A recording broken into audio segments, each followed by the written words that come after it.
എല്ലാവർക്കും സ്ട്രോബെറി ചാനലിലെ guest chef സെഗ്മെന്റിലേക്ക് സ്വാഗതം. ഞാൻ മിനു. ഞാൻ ഇന്ന് നിങ്ങൾക്കായി തയ്യാറാക്കാൻ പോകുന്നത് ഒരു ഏത്തയ്ക്ക ഉണ്ണിയപ്പമാണ്. ഇത് വളരെ സോഫ്റ്റും ടേസ്റ്റിയുമായ ഒന്നാണ്. ട്രഡീഷണൽ രീതിയിൽ നിന്നും വ്യത്യസ്തമായ ഒരു രീതിയിലാണ് ഞാനിത് പ്രിപ്പയർ ചെയ്യുന്നത്. എൻ്റെ അമ്മ ഉപയോഗിച്ചിരുന്ന ഒരു റെസിപ്പിയാണിത്.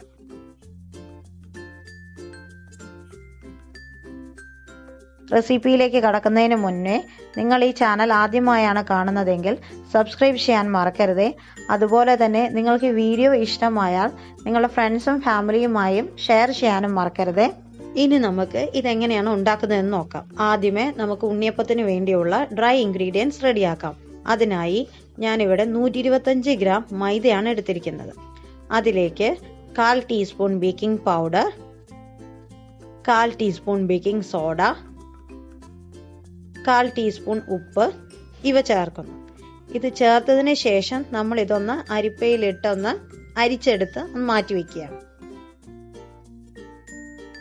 ഉണ്ണിയപ്പത്തിനായി 250 ഗ്രാം ഏത്തയ്ക്കയാണ് എടുത്തിരിക്കുന്നത്. ഇതുപോലെ ചെറുതായിട്ടൊന്ന് അരിഞ്ഞെടുക്കാം. അതിനുശേഷം ഇത് നമുക്കൊരു മിക്സിയുടെ ജാറിലേക്ക് എടുക്കാം.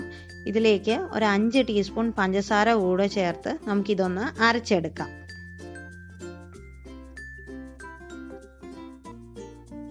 നമ്മുടെ ഏത്തയ്ക്ക കൂട്ടി ഇവിടെ റെഡി ആയിട്ടുണ്ട്. ഇനി മധുരം നോക്കിയിട്ട് ഇതിൽ ആവശ്യമുണ്ടെങ്കിൽ നമുക്ക് വേണമെങ്കിൽ ചേർക്കാം.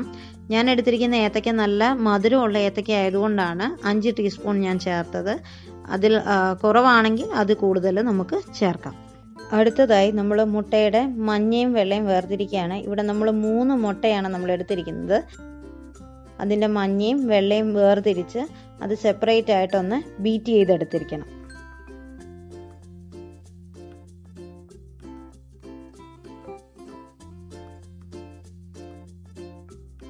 എടുത്തു വച്ചിരിക്കുന്ന ഏത്തയ്ക്ക കൂട്ടിലേക്ക് 1/4 ടീസ്പൂൺ ഏലക്ക പൊടിയും 1/4 ടീസ്പൂൺ കേക്ക് ജീരകവും ചേർക്കുക.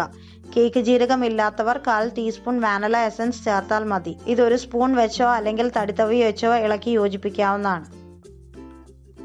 ഇതിലേക്ക് മുട്ട മഞ്ഞ അടിച്ചു വെച്ചിരിക്കുന്നതും ചേർത്ത് നന്നായി ഇളക്കി യോജിപ്പിക്കുക.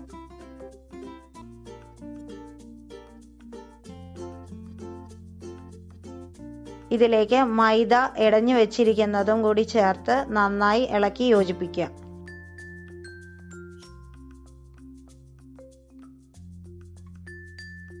ഏറ്റവും അവസാനം മുട്ടയുടെ വെള്ള അടിച്ചു വെച്ചിരിക്കുന്നതും ചേർത്ത് നന്നായി ഇളക്കി യോജിപ്പിക്കുക.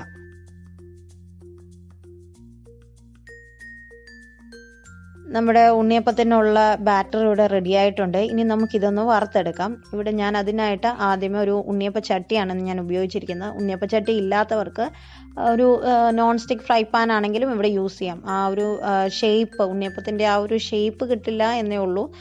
ഷേപ്പ് കിട്ടാൻ വേണ്ടിയിട്ടാണ് ഞാനിവിടെ ഈ ഉണ്ണിയപ്പ ചട്ടി ഉപയോഗിച്ചിരിക്കുന്നത്.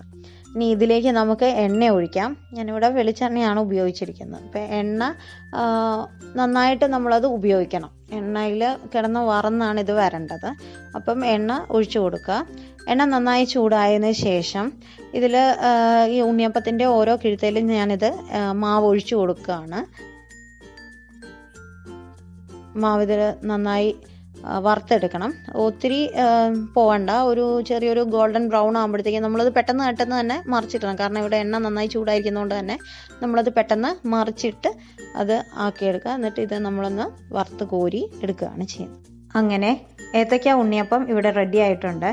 ഇത് കാണുമ്പോൾ തന്നെ അറിയാം ഇത് വളരെയധികം സോഫ്റ്റ് ആയ ഒന്നാണെന്ന്. അതുകൊണ്ട് തന്നെ ഇത് കുട്ടികൾക്ക് വളരെയധികം ഇഷ്ടപ്പെടും. നിങ്ങളെല്ലാവരും ഇതൊന്ന് ട്രൈ ചെയ്ത് നോക്കണം. എല്ലാവർക്കും ഇത് ഇഷ്ടപ്പെടും. നിങ്ങളുടെ ഫീഡ്ബാക്ക് ഞങ്ങളുടെ കമൻറ്റ് ബോക്സിലൂടെ അറിയിക്കണം. നിങ്ങൾക്ക് ഈ വീഡിയോ ഇഷ്ടമായെങ്കിൽ നിങ്ങളുടെ ഫ്രണ്ട്സും ഫാമിലിയുമായി ഷെയർ ചെയ്യാനും മറക്കരുതേ.